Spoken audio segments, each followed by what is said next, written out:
Tak rugi beli emas mahal. Sebelum tu save dulu video ini. Ramai orang, terutamanya penyimpan emas yang baru bermula, dia suka tunggu harga emas turun baru mau buat belian emas. Pada Januari 2025, harga emas per gram 409 sahaja. Dan dalam masa 8 bulan, harga emas hari ini naik setinggi 619. Dah hujung tahun Disember ni dah 600 lebih. Jika anda sudah konsisten simpan emas selama 12 bulan, jarak perbezaan kenaikan emas yang anda sudah nikmati lebih 100 per gram, lebih 200 per gram. Dan bagi posisi penyimpan emas, anda hanya perlu buat satu perkara saja, iaitu konsisten menabung emas. Apabila anda konsisten, bukan saja gram emas akan bertambah, malah anda akan dapat puratakan kos harga emas yang anda sentiasa akan lebih rendah berbanding harga semasa. Bermakna anda tidak akan rugi apabila beli emas dengan harga yang mahal ini.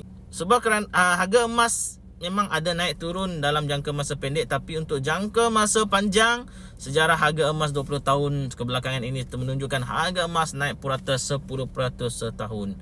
Jika anda simpan emas selama 2 tahun, naik 20%. Jika anda simpan 10 tahun, naik 100%. Jadi tak payah risaulah tentang harga emas. Yang anda patut lebih risaukan kalau gram emas anda tidak bertambah-tambah. Dengan simpanan emas bersama Public Gold, anda boleh terus mulakan simpanan pada hari ini sejurus selepas anda daftar. Tengok video 5 langkah untuk mulakan simpanan emas ataupun isi biru dekat bawah. Saya akan bantu dan membimbing anda sebaiknya.